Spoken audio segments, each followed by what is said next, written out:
Ngayon po ay araw ng State of the Nation Address ni Pangulong Marcos Jr. At ito ay panglima na ho, mga kababayan. Pero ay siyempre isa ho sa pinakamalaking balita ay ito hong paghahain daw po ng kaso laban po kay dating House Speaker Martin Romualdez. Ako, linawin ko ho mga kababayan at baka mabudol ho kayo ito ho ay hindi pa ho formal na pagsasampa ng kaso sa korte at para siya po ay ma-issuehan ng warrant at makulong. Naku, malayo pa ho ito mga kababayan. Ito ay sabihin natin parang pampapogi lang ho ito sa State of the Nation Address ni Pangulong Marcos Jr. para meron ho siyang maisama na laman na kung saan ay hindi ho siya gaanong mapahiya dahil sa mag-iisang taon na ho mula ng kanyang ibunyag yung itong sinasabing di umano'y anomalya sa flood control ay wala ho siyang naipakulong ni isa man Bagamat sa mga nakaraan ay talagang isa po sa mga tinutukoy na di umano ay mastermind ay ito pong si dating House Speaker Martin Romualdez kasama po si Zaldico. At yun ho, mga kababayan, linawin ko lang ho ito Ito hong yung Special Panel of Investigators sa Office of the Ombudsman. Kung baga meron hong lupon ho yan May grupo na kung saan ay sila po yung mga investigador. At dito ho ay nagrekomenda pa lang ho sila na kasuhan, sampahan ng kasong plunder, graft, bribery at money laundering. Ito hong sina dating Speaker Martin Romualdez at hindi po itong si dating Congressman Zaldico.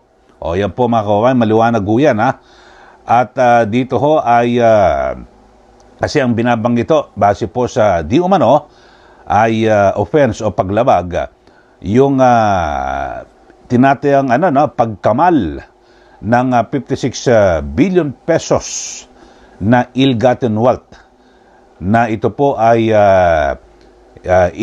itinuturing na di umano ay posibleng galing ho sa multi-billion peso flood control scandal mula po 2022 hanggang 2025. So, yun po ang rekomendasyon ho ay plunder, direct and indirect bribery, graft at money laundering. So, dito ho mga kababayan ay kasi baka naman kayo po ay magkamali na ito ho ay kinasuhan na. Tapos kasi yung iba may mga lumalabas na ho ng mga balita, nako, ikukulong na, ipapa-aresto na itong si Romualdez at sinasabing kasangkot dito po sa kasong ito. Hindi pa ho, ang layo pa ho ito, buwan pa ho aabutin niya mga kababayan. Kasi ito hong desisyon, rekomendasyon ng Special Panel of Investigators diyan po sa Ombudsman, investigasyon, tapos magkakaroon pa ho ng tinatawag na preliminary investigation. Yun ho At kasi dito ang dami-dami ho ng mga kung ano-ano mga detalye mga kababayan dito po. Pero ito maganda, linawin ho natin. Ano ho ba itong preliminary investigation na ito? Kasi kaya ho natin minabuti na talakayin itong episode na ito. Kasi ang dami ho ng mga lumalabas po diyan po sa social media. Nako, i-anunsyo raw ni Pangulong Marcos Jr. yung pag-aresto kay Martin Romualdez. Nako, hindi pa ho pwede yun. Kasi yung Special Panel of Investigators nagrekomenda pa lang na kasuhan. Tapos, yan po ay para sa preliminary investigation ng Ombudsman.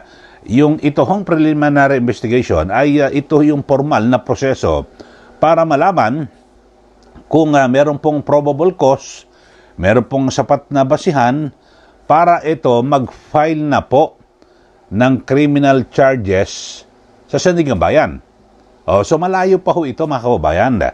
At ito ho, ibig sabihin, hindi ho ito hindi pa ho ito paglilitis at hindi pa ho rito titingnan kung siya ba ay nagkasala, guilty o inosente. At ito ho ay sasagot lang ho ito sa mga sa mga tanong. At halimbawa, 'di ba, may nag-rekomenda ho ng preliminary investigation, magsasubmit sila ng counter affidavit para sagutin yung allegation ng itong panel of investigators. So, ganun ho ito mga kababayan. Kasi ang purpose nito ng preliminary investigation ay para alamin, to determine kung itong complaint, reklamo ay legal and factual basis.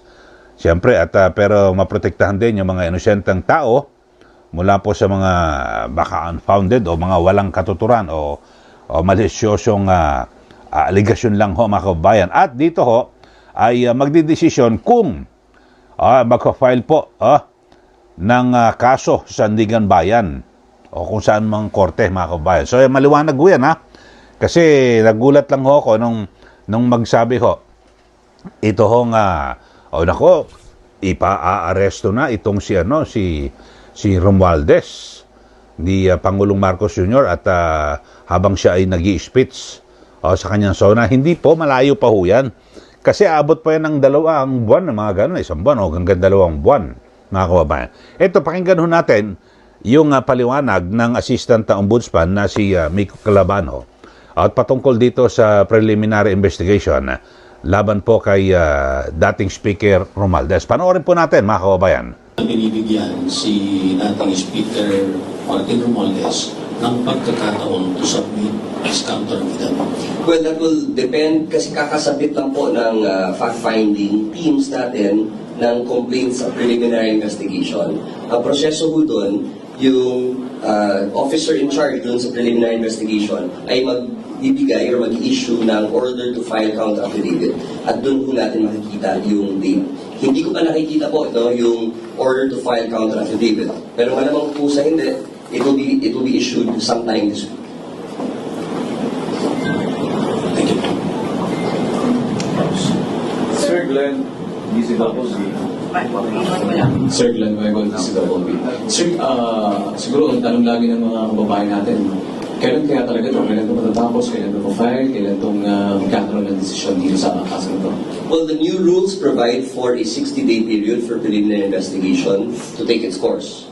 So from the time na sumagot po si former Speaker Romualdez sa complaints laban sa kanya, we can expect that the resolution would come out in a reasonable amount of time. Pero itong pag-file po ng complaint from FF finding to the preliminary investigation team sets that ball in motion already. So time periods have to be followed. Wala na pong preno-preno dito dahil tumatakbo na po yung panahon para sumagot at ma-resolve yung kaso. Salamat, sir. Ayan po ang binabanggit patungkol po sa preliminary investigation. So, ganyan po ang proseso mga kababayan at hindi ho agad-agad na kapag naghain po ng kaso, ito hong yung special panel of investigators kulong na kaagad. Hindi ho ganyan mga kababayan. At dito ho kasi liramin ho natin yung mga detalye, 56 billion pesos na umano'y ill-gotten wealth. Tapos, base po sa investigation, ito merong 104 page supplemental complaint, affidavit. Yung modus daw ho, ay yung kickbacks ay mula 10% to 25% per project. At ito ho ay yung ibinibigay yung pera sa pamamagitan ng maleta. So, lumilitaw ho mga kababayan. Ito pinagbasihan ho ng ombudsman ito hong naging testimonya ni dating DPWH Undersecretary Robert Bernardo at ito ho yung kay Orly Gutesa at yung 18 ex-Marines, yung dating mga security o bodyguard ni dating Congressman Zaldico. So lumilitaw ho mga kababayan na totoo itong mga aligasyon ng 18 ex-Marines na kung saan ay hindi po ito inintindi at hindi pinansin ni Senator Ping Lacson noong siya po ay chairman ng Senate Blue Ribbon Committee. Maliwanag ho mga kababayan na pinaniwalaan po ng ombudsman pero hindi po pinaniwalaan ni Lacson. Meron pong lilitaw ho rito, ang magiging perception, meron po siyang pinagtatakpan ho rito mga kababayan. So, yung mga aligasyon noon mga kababayan ay na kung saan talagang, 'di ba? Ang sabi ho talagang parang itong si Lacson pumili lang ho ng mga kung sino mga gusto lang ho paimbestigahan di po ba? So wala ho nangyari. Kung keta natigil ho yung investigasyon ng Senate Blue Ribbon Committee. Di po ba? So dito ho ay birin mo yung detalye ho ng mga pagdi-deliver ng maleta sa bahay diyan sa Forbes, lahat po ay pinaniwalaan ho ito ng ombudsman ng Special Panel of Investigators. Pero itong si Lacson, hindi niya pinaniwalaan ho ito, mga kababayan. Itong maleta. Paano ho ito, mga kababayan? Yun ho, basihan ho. Ewan ko lang ho, kung nagbobulaan lang ho tayo rito, mga kababayan. Maliwanag ho na talagang meron pong basihan. Ito hong mga naging pahayag o testimonya ng 18 ex-Marines o itong mga dating sundalo na yung security ho ni Saldico. Maliwanag ho ito. At tapos yun kay Orloy Gutesa. Pero sa panig ng Blue Ribbon Committee, hindi po nila ito pinaniwalaan.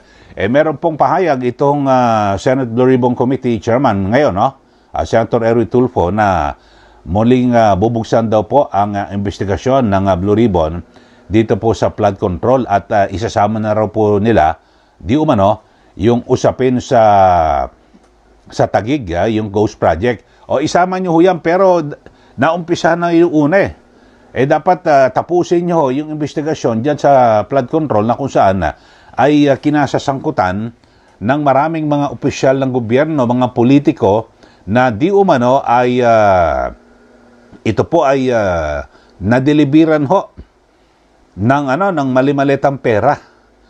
Di po ba? May allegation ho, di ba? Halimbawa kay Senator Tito Soto, di umano ay binagsakan ho siya ng ilang maleta ng pera. Diyan po sa kanyang opisina sa Pasay. Dapat maimbestigan din ho yan. Kasi biro mo yung allegation nitong mga 18 ex-Marines pinaniwalaan ng ombudsman lang naman dapat ipatawag ho yan ng Senado, ng Senate Blue Ribbon Committee, ito hong mga sundalong ito, dating sundalo. Tapos ay nag-deliver din ho daw sila ng pera sa bahay ni ni Pangulong Marcos Jr. Doon po sa Ilocos. Dapat ungkatin din ho yan at talagang investigahan, di po ba? Tapos ay marami po yung mga sinasabing kongresista, may mga senador, itong si Senator Chis Escudero, nabigyan, at itong si Senator Joel Villanueva, base ho sa testimonya ni Yusek Bernardo, na nag-deliver sa kanyang rest house diyan po sa Bulacan. So ang dami ho, mga kababayan, dapat unahin muna. Ako hindi ko sinasabi na sige, imbestigahan nyo kung meron ho ba talagang ghost project diyan sa Taguig. Pero itong si Senator Lacson, yung kanyang pangunguna noon sa Blue Ribbon maliwanag ho na talagang ang perception ng marami may pinagtakpan Kasi ito ho, yung detalye ng ibinunyag na aligasyon ng 18 ex-Marines, yan po'y ginamit ng ombudsman. So, ibig sabihin, totoo ho ito. Meron pong basihan. Kasi hindi naman ho ito basta-basta papatulan ng ombudsman kung wala pong basihan. Ipinakita, idinitali pa ho ng ombudsman at ginawa ho nilang ebidensya yung mali-maleta ho na pagdi-deliver ng pera sa bahay ni Martin Romualdez diyan po sa Forbes Park daw, pati sa Aguado diyan po sa may Malacanang. Hindi naman pwede na paniniwalaan lang ho na ombudsman ito hong pag-deliver kay Romualdez, pero yung allegation din ng 18 ex-Marines na pag-deliver sa iba pang mga kongresista at senador at iba pang mga opisyal ng gobyerno, maging sa Pangulo, hindi natin paniniwalaan mukhang mali ho ito, wala sa hulog kapag ganyan. Di po ba? So, maliwanag ho, mga kababayan, na talagang may katotohanan, may basihan yung allegation po ng 18 ex-Marines. Pinaniwalaan po ng ombudsman di po ba? Dapat ito rin ang gawin ho ng Senate Blue Ribbon Committee. Nakakaya ho, mga kababayan, Sa Senate Blue Ribbon Committee, biro mo sa mga nakaraan na kapag meron hong gustong tumistigo, talagang agad na pinapatawag tapos pinoprotektahan pa ho yan ng Senado. Pero dito sa pagkakataong ito, nung si Senator Lacson ang namuno sa Blue Ribbon Committee, hindi niya kung ano-anong mga rikititos ang hinihingi niya mga kababayan. Tapos yung kay Gutesa, binutasan